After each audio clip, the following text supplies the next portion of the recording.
on est dans un autre doute de Rav Papa. Baé Rav Papa, on est à 7 lignes d'en haut, Daf Memchet Amoud Aleph. Baé Rav Papa, Melochov Nav chez Amrou. Combien le Kohen il doit mettre dans ses poignets? Amrou, Mechukot, Ogdushot. Ara ou. Ara ou ça déborde, Gadouche. Alors ils ont dit Amar le Rabbi Abba le Rav Ashi Tashma. Viens résoudre ce problème. Rabbi Ashi, c'est le dernier qui écrit le Talmud. Meloch Ofnav She'amru lo mechukot velo gedushot. Et là, tefoufot. C'est quoi tafouf? Alors c'est tefoufot avec tête. C'est comme si on dit flottant. Un tout petit peu en plus. Para. Non, mais taftef, ça vient du sens tipa. Là, ça vient du mot tafaf. La racine, c'est tafaf. Tafaf, ça veut dire flottant. Le tête et le tzadik, ils changent. Oui? Le tête et le tzadik, ils changent, ils peuvent changer. Comme Rashi dit, ça vient du sens de la Mishnah dans Pirkei Avot. Comme qu'il dit, Al de Ataft, il est la zaken. Un jour, il marchait au bord d'un lac et il voyait une tête qui flottait sur l'eau. Dieu préserve. Alors il lui a dit sur cette tête, Al de Ataft Atfour. Toi, tu as jeté une tête dans l'eau. C'est pour ça qu'on a jeté ta tête dans l'eau. Et celui qui a jeté ta tête, même sa tête, elle sera dans l'eau. Ça veut dire un cercle vicieux qui ne se termine pas. Comme ça, il a dit. Bizarre. Quand il n'y a pas roi Hakodesh, il l'a vu. Je ne sais pas. Parce que quand même, la première tête, la première tête du monde, elle était innocente. Il n'a pas fait quelque chose. Alors, il a dit, alors en araméen, ça veut dire taf, tafaf, ça veut dire flottant, taf. Comme si c'était écrit taf, taf. Combien de taf? Toujours dans une cuillère. Quand tu prends une cuillère, ce qu'on voit de l'eau, qui est un peu plus que la cuillère, c'est pas la douche, c'est ça ce qui s'appelle tafouf. Oui, mais ok, entre malais et débordant, et ça, c'est quoi la différence? C'est un tout petit peu plus que Hara. Un tout petit peu plus que Hara. Un tout petit peu plus que Hara. Donc la Rafina, il ferme pas ses doigts? Si, il fermait, mais tu sais, il y a une question, est-ce que tu veux presser dans tes doigts vraiment fort? Tu sais, ou tu veux prendre normal, la capacité de tes mains avec un peu plus d'effort. On a dit que s'il devait nettoyer sur les deux côtés. Oui, non, ça c'est la kmitza. Ça c'est la kmitza. D'accord, mais ça limitait le. Mais le chofnav, il y a une première. Non, il y a une chafina et il y a une kmitza. Oui, mais la chafina, c'est de prendre une quantité. Ça l'a limité. Parce que si tu es obligé de nettoyer là, il y a plein de méthodes que tu ne veux pas avoir.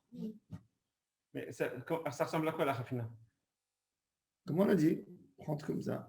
Ah, non, sans fermer, donc. Non, sans fermer les doigts. Remplir. Tu vas fermer. Remplir et tu fermes. Mais combien tu vas mettre à un point qu'il faut forcer fort parce que c'est beaucoup? Et si vous prenez comme ça, quand vous allez nettoyer ici, vous en restez ici. Après, ça c'est une autre chose. Ça c'est déjà après. C'est déjà après le statut de la. Non, mais d'accord, mais soit comme ça, soit comme ça. Tu vois, ça dépend. C'est quoi la kmitza, on sait que c'est comme ça. Mais la raffinage, je ne vois pas précisément comment ça se fait. Tu as montré hier le schéma de la rapina? Ok. C'est-à-dire que même, il y a Rolot qui parle aussi du nettoyage. Le nettoyage qu'on fait. Quand le Kohen il prend le pouce pour nettoyer, il fait comme ça. Combien il faut voir? Il faut que ce soit Hara ici? Ou même s'il y a un peu plus qui déborde, c'est pas grave, il regarde comme ça. Le pouce, ça va, le pouce. C'est ici qu'il pose un pouce. D'accord, mais même ici, combien ça doit être? Tu vois, est-ce que si il y a une sorte comme des écharpes comme ça qui sortent, c'est un problème. Ouais. Mais s'il y a un peu comme ça, tu vois, ça déborde un tout petit peu, c'est pas grave. Bon. Il dit, elle a tes foufottes. Et même quand on ramasse les poignets, nanatam. Un autre doute qui se posait dans la Gemara. Vous savez, on a égorgé le taureau. On a égorgé le taureau. Et le Kohen qui devait venir avec l'espèce d'entonnoir fermé d'en bas, c'est avec une coupe en or pour récupérer le sang du taureau. il a été paresseux un peu, ou il n'avait pas été assez rapide, disons, ou le taureau, quand on l'a égorgé, a eu une pression sur sa gorge, et le sang, il a jailli très rapidement, et il est sorti, il est tombé par terre. Est-ce que le Kohen a le droit de prendre une sorte de Une pelle comme ça, il une pelle, une raclette, pour ramasser le J'aurais sang? tendance à te dire non. Pourquoi? Parce que c'est tombé par terre? Ah ouais. Non, il y a pas, le parterre du Beth Amikdash, il est propre, c'est du parterre en marbre, il est toujours lavé, un endroit propre, propre. Est-ce qu'on a le droit? Moi, ça me paraît pas possible. Alors, la Gemara, elle dit, parce que c'est écrit qu'il faut Un prendre manque de du sang, kavod, le sang, peut-être. il est là. Pourquoi un manque de kavod? Parce que quand tu C'est ramasses pas- avec quelque chose, tu peux ramasser aussi autre chose. Non, non, le sol, il a été intact. Il est parti d'où à où? De la gorge, il est tombé par terre. Ah. Je l'ai ramassé Non, il n'a pas fait la. avec une raclette, comme Il y a ça. assez, il y a assez de. Non, il n'a pas fait Lazare. C'est pas écrit qu'il faut que le sang il tombe directement dans le cli. C'est ça, C'est Lazare. écrit qu'il faut asperger le sang sur Misbéar. C'est le sang. Non, Lazare, c'est quoi? C'est de la collecter. La haza, c'est prendre le Pas sang. Lazare, pardon. Comment Pas écrit, pas écrit. Il n'y a pas de terme dessus. Donc je l'ai pris. Je l'ai pris. Pourquoi? Est-ce que je dois le prendre du taureau même ou je peux le prendre même quand il est arrivé par Je terre? crois qu'il y avait un terme dessus. Non, il n'y a pas. Normalement, il n'y a pas. La Gemara va expliquer. Kabbalah Tadam, voilà, Kabbalah Tadam. Les Kabel. Non, C'est pas c'est pas écrit Vekibela. Non, il n'y a pas écrit Vekibel. Ah, d'accord. Velakro et Damo. Velakarmi Dama par. Obidama Seir Beetzbao. C'est pas écrit. Comment? D'accord. Alors justement, la Gemara, elle veut avoir une étude sur ça. Nous, on comprend par une logique. Tu peux comprendre que logiquement, c'est pas beau quand ça tombe par terre. Même quand tu es chez toi à la maison, tu as de la nourriture qui tombe par terre, tu la manges pas. Même au resto, quand elle tombe par terre, tu jettes. Normalement. Tu jettes. Ce que tu n'aimerais pas qu'on te fasse, tu ne feras pas aux gens. Ouais. Alors, mais la Gemara, il nous faut une preuve. Il nous faut une preuve d'un pasouk. Pour tout, il faut une preuve. Même pour ce qui est évident, il faut une preuve. Preuve du texte. Qu'est-ce qui est écrit dans le texte? Alors regardez. Snanatam. Nishpach Adam al haritzpa ve'asafo pasoul. S'il a ramassé du sol, pasoul. Minakli, par contre, s'il était dans la coupe et la coupe est tombée par terre et ça s'est versé, là je peux remettre. Quelle est la différence? Ah, c'est passé d'abord par Il y a la un masse, massé, c'est-à-dire que quand tu tombes par terre, s'il y a une action et après il va faire. Il a tandis fait. que là, Pourquoi? Mais donnez-moi une logique. Parce que le kli, il s'appelle kli charet. C'était déjà kadosh. Quand ça a été mis de kadosh, c'est déjà un objet. Avant que j'ai pris le sang, Le c'est verre, du il a- sang. ouais, le verre, C'est du il- sang. C'est pas un élément de gdusha. Mais quand il est rentré dans l'ustensile du Beth Amikdash, ça s'appelle quelque chose de kadosh. Mhm. Quelque chose de kadosh qui est tombé, je le ramasse, je le remets. Il a été mis de kadesh. Et l'encens qui tombe, on fait quoi? Oh, il a fait, justement, la Gemara, elle veut arriver à là, que quand l'encens est tombé, justement, elle veut savoir est-ce que ça ressemble à ça ou ça ne ressemble pas, justement. Attends. Alors la Gemara, elle dit, alors regardez. Mishpach Adam al haritzpa ve'asafo pasoul. Mina keli al haritzpa ve'asafo kasher. Mina anemile, d'où j'apprends ça? Des Tanoura Rabanan ve'akach midam hapar. Mi, le mot mi. Pourquoi c'est écrit midam? Ve'akach dam hapar. C'est quoi mi? Le mot mi, qu'est-ce qu'il veut dire? Alors écoutez déjà. Il nous dit, il faut savoir que déjà le sang qu'on prenait dans cette coupe, c'est pas n'importe quel sang. Il y a 3 types de sang dans l'animal. Ça a une halakha les maasé même par rapport à nous. Vous savez que dame, le sang, qu'il faut saler, la viande. Il y a 3 types de sang. Il y a un sang qui est assour comme des rabanan, qui est la majorité du sang. Quand quelqu'un il achète, disons, pas du foie, mais il achète du jarret, du pied, il n'a pas salé. Il a mangé. Il a cuit, il a mangé. Il a transgressé. Il n'a pas transgressé un Issour Minatora. Il a transgressé un Issour des Rabanan. Dame chez Bishlo. Maintenant, du sang cru, ça dépend quel sang. Alors, si c'est Damatamtit, parce que la Torah a interdit, elle a dit Chayav Karet, comme le Chelev, il faut savoir, il y a 2 interdictions. En fait, pourquoi on n'a pas le droit de manger du sang, de boire du sang? ou de manger les graisses interdites. Raphaël, ça dérange pas. Pourquoi on n'a pas le droit? Pourquoi on n'a pas le droit de Pourquoi on n'a pas le droit de manger la graisse interdite et de boire le sang? Parce que c'est une partie qui appartient au misbéach. C'est tout. Alors, qu'est-ce qui appartient au misbéach? Quel sang appartient au misbéach? Dam, had, nefesh. Alors, il y a, quand je fais passer le couteau sur l'animal, il y a dam rishon qui est le sang de la chair. Comme une petite blessure, on a la couche de chair, et après, on a la peau, et on a la chair. Ce qui fait le sang qui est entre la peau et la chair, ce n'est pas du sang qui tue l'animal s'il sort. C'est une mauvaise position. Donc le sang qui sort, c'est pas du dam nefesh encore. Non, Le sang que nous, on a besoin de je l'ai réveillé. Raphaël, tu peux fermer le micro? Il a fait son micro déjà. Non, son micro, il est ouvert. Non, sans parleur. Non, le micro il y a dans l'option.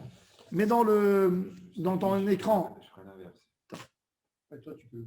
je ne peux pas bloquer moi le micro. Combien de tranches là? Non, moi, hein? Non, il te demande combien de tranches de pain. Voilà. Attends, moi, je peux lui bloquer le micro? Participant. Il faut cliquer sur Ah. le participant. Il faut cliquer sur le. Non, je peux pas. J'ai pas l'option. C'est bon. Il y a pas.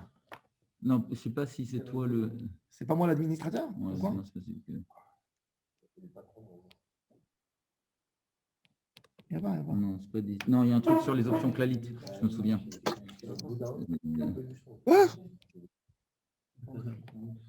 Attends.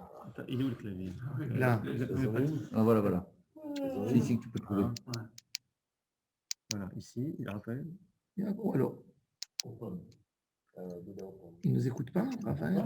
Non, fais-lui un message, peut-être, Raphaël.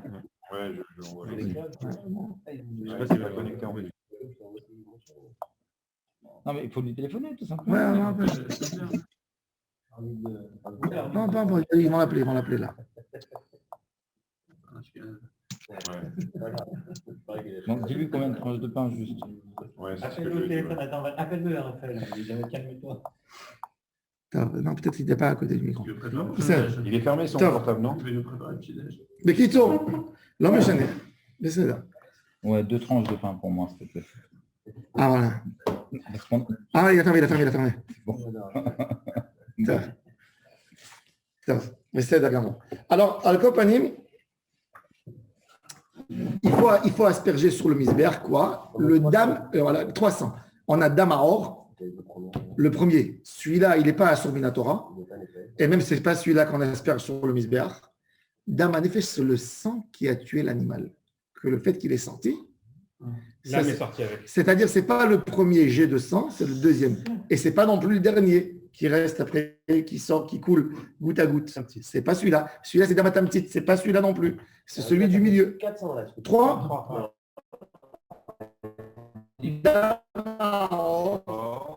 Excusez-nous, ça a été interrompu. Bon. Mais c'est d'air. Quand la bête meurt, son âme, elle sort.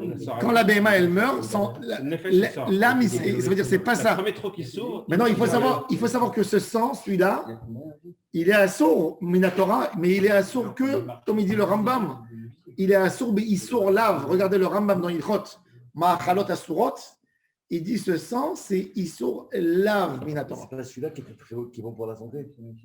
À l'époque, il mangeait justement, Les animaux vivants. il là. mangeait de la viande. La viande, Chaya. l'interdiction, il n'y a pas une interdiction de manger de la viande crue. Mhm. C'est pour ça que tu as le droit de manger justement, C'est clair. parce que ce n'est pas du dam à nefesh. Le steak tartare, tu as le droit de le manger, il a dit. Des organes qui a du dam à nefesh. Mhm. Tu veux prendre une viande hachée, tout de suite, tu prends de la viande qui est de l'animal, elle est encore chaude, et tu as coupé, tu mets un Le petit foie, tu peux pas le assaisonnement. manger comme ça? Non, Non. le foie, non. Parce Faut que, le cuire un peu. parce que le foie, oui. Le foie, il y a du sang, il y a du dam à nefesh dedans. Et l'histoire de brûler, Yosef, machin. qu'il a rapporté que ses frères ils mangeaient La bête. Il faisait Everminacha, Non, c'était des notes doigts. lui, il disait Everminacha, il faisait. C'est quoi ça? Eux, ils créaient des animaux avec la Kabbalah, avec Shema Meforash. Ils créaient des animaux. Et puis, ils voulaient manger, par exemple, que de la langue. Maintenant, ils étaient 3, 4, 5 à vouloir de la langue. Il n'y avait pas assez pour tout le monde. Ou ils voulaient du Sinta. Le Sinta, il y a très peu dans une bête. Alors, qu'est-ce qu'ils faisaient? Ils créaient un animal. Ils n'allaient même pas là. Ils lui ont enlevé la partie. Et puis, il disparaissait. Il faisait par Shema Meforash. Et il mangeait. Il pouvait manger. Et lui, il ne savait pas ça qu'il faisait comme ça. Il est parti rapporter. Il dit à son papa, ils ont transgressé un des 7 décrets de Noé. Il faut savoir qu'un animal, un ben pkoua, d'après les Géonim, on peut manger Everminachai.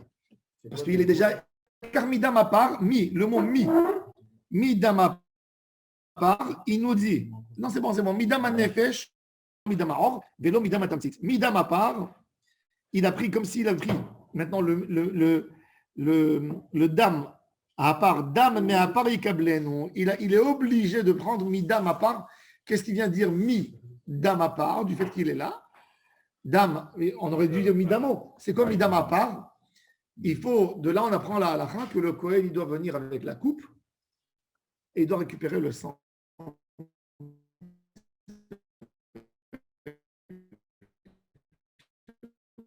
Parce que le fait que c'est écrit midam à part arrive devant le bar et récupère le sang. Alors déjà on a appris dans la halakha qu'il faut récupérer de là-bas. C'est le dam à nefesh qui va sur le misbeach. Ouais. Des al maintenant midam à part, midam va faire miktzat dam. Ve'amar Rav Yehuda mekabel tzarich sheikabel et kol damo shel par. Rav Yehuda il a donné un chidouche. Lui il dit il faut verser sur le misbeach le dam à or, le dam à nefesh, le dam à tamtit, tout le sang, tous les trois. Ça veut dire lui il dit prends la coupe dès que le Kohen il commence, tu mets tout de suite. Déjà l'animal aujourd'hui elle est très nerveuse avant, elle se bat. Si tu fais avec une technique propre et tu égorges, certainement à mon avis qu'il devait avoir aussi un art. Comment égorger? C'est quand tu prends, quand tu prends le mouton et tu lui tires sa gorge, il est en train de faire, tu vois, et après tu ouvres au milieu, c'est avec la bouse de partout. Mais eux, ils avaient la technique, ils le tiraient bien, tu vois, ils calmaient l'animal, il était tranquille. Et ils coupaient doucement dans le côté où ils tiraient. Tu sais, ils n'étaient pas attachés avec une goutte de sang. Non, mais c'est pas possible ça. Ah ben, tu vois, une goutte de sang, elle a rendu pas sous le. C'est sale. Rendu pas sous quoi? Le avoda, le bredim, il faut changer. Ça, c'est incroyable ça. Comment c'est possible ça? C'est incroyable. Et c'était très propre. Ils savaient faire. Et à quel moment donné, quand il met le truc du sang, quand est-ce que c'est le sang même un shochet, moi, tu vois le shochet quand c'est un pro, et quand il est propre, ou un shochet qui n'est pas. Celui qu'on avait vu là-bas, il était exceptionnel. Il est venu un gars de 70 ans. J'étais avec nous? Non, je t'ai pas. Et il est venu. On va le faire là avant Bezat Hashem, avant Pesach, on va reprendre. Mais cette fois-ci, on va amener notre table, on va faire les choses propres. Non, parce qu'après, il nous l'a découpé, mais c'était un établi de menuisier, la table sur lequel il nous a coupé la viande.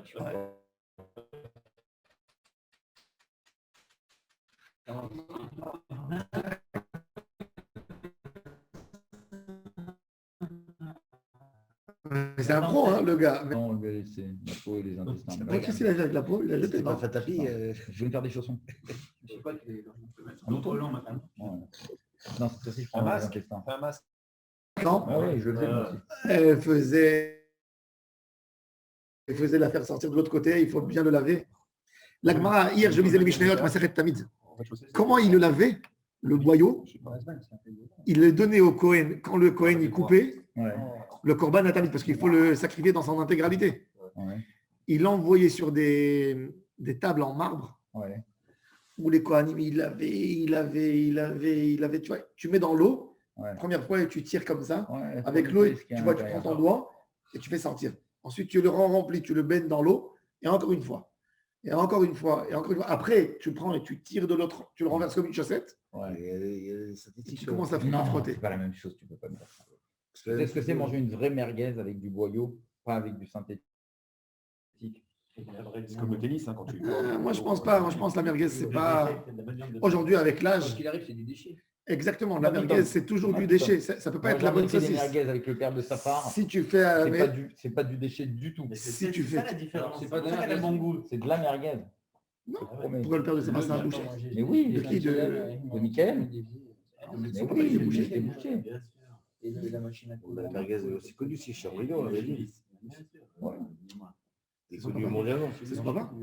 Non, C'était son papa qui l'avait fait. Et derrière lui, la boucherie, ils ne vendent plus que du merguez.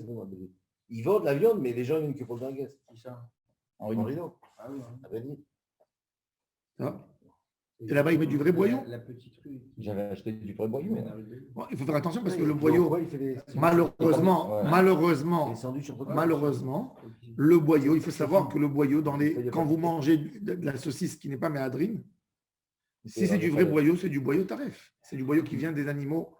Ah oui. Alors, le fils du Rav Mordechai Eliaou, qui est le Rav de Tzfat, un jour, il est monté à la radio et il a dit qu'il faut faire un procès contre le rabbinat en Israël, que les saucisses Zoglobek, quand vous achetez un saucisson, je sais pas moi, français, un saucisson à plus de 100 shekels le kilo, il a dit le boyau, il vient des usines, des abattoirs aux États-Unis ou dans des trucs comme ça, il a dit le boyau, il est tarif. Le Rav Amar, il a fait une coula là-dessus. La vérité, c'est difficile pour moi de comprendre parce que tu manges quand même quelque chose. Tu manges quelque chose. Le Rambam, il dit qu'on n'a pas le droit de manger même des ongles d'un animal tarif. Des ongles. Tu ne peux pas me dire c'est pas comestible. C'est comestible, tu le manges. La preuve, c'est que tu le manges. C'est exactement comme la gélatine, exactement comme. Ouais, tu ne peux pas bloquer tes yeux et dire non, c'est moutard. C'est pas moutard. C'est pas moutard. Un boyau de saucisson, si il n'est pas. Il ne vient pas d'un animal cachère. Alors, qu'est-ce qu'ils ont fait au rabbinat? Avant, tu pouvais même avoir du boyau de porc. Mais ils le vendent avec une... C'est des ch'touillottes, c'est des ch'touillottes. C'est pas mon problème. Ça, non, mais que tu dois savoir, que vous le sachiez, c'est pratiquement, c'est pas vrai. Parce que je vais vous dire. Avec une ashgacha, vous allez regarder. Dessus. Attends, voilà. C'est son problème à lui. Regarde, non, c'est pas son problème. Regarde. Il faut pas avoir non plus, il faut pas avoir les yeux dans le mur. Regarde, tu vas, je vous donne un exemple. Yameir Bracha, quand il était là à Mitnet, le gars, il lui disait fais-moi des merguez, parce qu'il sait bien faire des merguez. Il m'a appelé Meir. Il m'a dit je t'en supplie, avec tes contacts, trouve-moi du boyau. J'ai appelé mon ami qui est le Rav du deuxième plus grand abattoir d'Israël, qui est Dir El Assad. C'est des Arabes. La famille Dabbah. Dabbah, c'est d'ailleurs, c'est tous des. Dabbah, c'est. Ouais. Je l'ai appelé, il m'a dit regarde, maintenant, pour bien prendre, maintenant pour les boyaux, il faut que l'animal elle passe.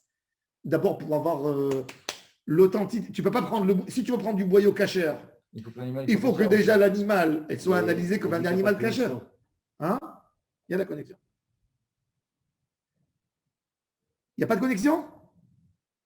Une très mauvaise connexion aujourd'hui. Très mauvaise connexion. Je sais pas pourquoi. Ouvre la fenêtre, Désolé. Pour avoir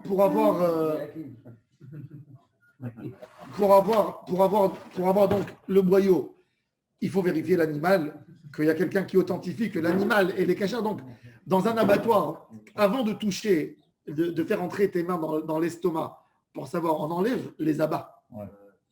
Alors là-bas, il est de qui? Alors déjà, là-bas, il est de qui? Alors il m'a dit, comment? Alors il me dit, il faut qu'il fasse 2 trous. Il faut qu'il fasse les trucs et il faut mettre quelqu'un qui soit à côté. Qui trie et qui dit qui trie les abats. Il m'a dit, ça va vous coûter cher. Il me dit, ça va te coûter. Alors, exactement. Alors il me dit, tiens ça. Alors, de là, j'ai compris que quoi? Alors, de là, j'ai compris que tous les abats. Alors, déjà, tous les abats. Alors, les abats, ils sont tarés. Alors, il a fait. Alors, maintenant, moi, je vais vous dire, quand je travaillais au rabbinat, je vous donne rien que les choses. Il y a soi-disant quelqu'un qui était proche d'un des grands rabbins. Je ne vais pas maintenant rentrer dans des détails. Il est parti au Japon. Il y a une usine au Japon qui s'appelle Nippé. Nippé ou Nikkei, j'ai oublié son nom. C'est lui. Lui, il fait les boyaux. Ouais. C'est un grand fabricant de boyaux. Il achète dans le monde entier, dans des usines. Ouais. Et ils font du boyau. C'est les spécialistes du boyau. Non, du boyau. Du vrai. Du vrai. Et ceux qui vendent Israël. Eux, il est parti faire avec eux un contrat qui lui donne que des boyaux de moutons et de bœuf et pas du boyau de porc. Il a fait signer les grands rabbins d'Israël comme quoi c'est du boyau non, comme quoi c'est du boyau d'animal cachère, c'est tout. Mais là, il n'est pas cachère quand c'est écrit sur le boyau d'animal cachère. C'est ch'touillot, parce que Comment les rabbis signent alors? C'est que comment lui il a l'idée de faire ça? C'est jamais badatz. Il faut savoir, c'est une grande coula. Eux ils se basent. Moi je comprends pas ça. Si c'est cachère, c'est cachère. Bah oui, Mais je suis en Israël, je vais aller chercher. Qu'est-ce qui est plus Écoute, cachère que cachère? Non, je vais te dire, il y a le débat, il y a un débat fondamental entre les rabbinim. Quel est le statut de la gélatine? Quel est le statut des choses qui n'étaient pas comestibles qu'on les a rendues comestibles? Il faut que tu comprennes qu'un estomac, un boyau, quand il est jeté comme ça, même un animal, il ne le mange pas. Il ne mange pas. Alors qu'ils mettent taref et les merguez, c'est que du synthétique. C'est pour ça qu'à l'époque, le boyau, il était fait par les bouchers. À Tunis, au Maroc, la merguez, elle se faisait uniquement. Le boucher, quand il attendait, quand le chochet, il lui a fait rentrer la main dans l'estomac, il dit il est cachère, il coupe le boyau, il met dans le seau, il commence à nettoyer, et il faisait les merguez pour récupérer le boyau. Il n'y avait pas beaucoup. C'était pas fréquent. Aujourd'hui, on veut faire une industrie. Et les gens, ils veulent absolument. Pourquoi il y a des rabbinim qui signent que c'est. Mais pourquoi lui il va chercher au Japon? Non, c'est lui parce que c'est Moutar. Le Rav Amar, il autorise. Lui, il dit c'est Moutar. Pourquoi il se base?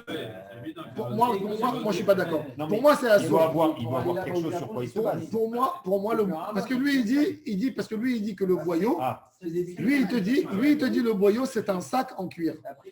Moi, je ne suis pas d'accord parce que le Rambam, il te dit qu'en théorie, tu n'as pas le droit de manger du cuir. Tu veux manger une chaussure. Exactement. Tu veux manger, comme Charlie Chaplin dans son film, tu veux manger une chaussure. Selon le Rambam, il faut que cette chaussure, elle vient d'un animal qui a été authentifié comme cachère. Il te dit, tu n'as pas le droit de manger des ongles d'une névéla. Ce qui est grave, c'est que s'ils acceptent le boyau de taref qui, soi-disant, devient cachère, ça veut dire qu'ils ouvrent la porte à autre chose. C'est-à-dire, moi, les bonbons Haribo, je peux dire, il y a un dixième. Exactement. Tu as raison. Dans les médicaments. Dans les médicaments, non, mais tu as des produits dans les médicaments, ils ont un goût amer déjà. Le goût, il est abîmé. Pourquoi une chaussure, c'est quoi? C'est doux? Non, mais une chaussure, demain, moi, je vais mettre la cuire avec du sucre et la manger. Je sais pas moi. Tu sais, la gélatine, elle retrouve. Non, la gélatine, elle devient du mahamid. Elle a un bon goût. Elle devient un améliorant. Elle devient quelque chose qui fait tenir ton yaourt, quelque chose qui te donne du goût à ton bonbon, quelque chose qui donne une forme. Donc c'est assuré. Elle a retrouvé une bonne identité. Par contre, un médicament qui est amer à la base et qui est pour picour nefesh, une sorte de guérison, on peut fermer les yeux là-dessus, mais ça veut dire la gélatine, elle est faite, la gélatine dans le médicament, elle est faite pour le tenir, mais il est amer à la base, il n'a pas un bon goût. Tandis que le yaourt, il a un bon goût. Aujourd'hui, tu as des médicaments qui sont un peu sucrés. Alors, les médicaments qui sont sucrés, normalement, c'est des médicaments à éviter parce que de toute façon, ils sont faits que pour sucer. Ce n'est pas des médicaments indispensables. Tous les médicaments, d'ailleurs, qu'on a besoin pour picour, il n'y a jamais un médicament qui a un bon goût. Jamais. C'est pour ça qu'on n'a pas le droit Pessah de prendre un acamol quand il est en sirop pour les enfants, s'il y a dedans du glucose. D'accord? Non, le Pessah, c'est particulier. Non, mais c'est pareil. Non, on parle pas de Hametz, on parle de... Encore une fois, les rabbinim qui autorisent le gélatine, ils ont leur opinion. Moi, mon point de vue, comme moi j'ai étudié la chose, pour moi, la gélatine, c'est assourd. Parce que le Rambam dit, même des ongles, c'est interdit.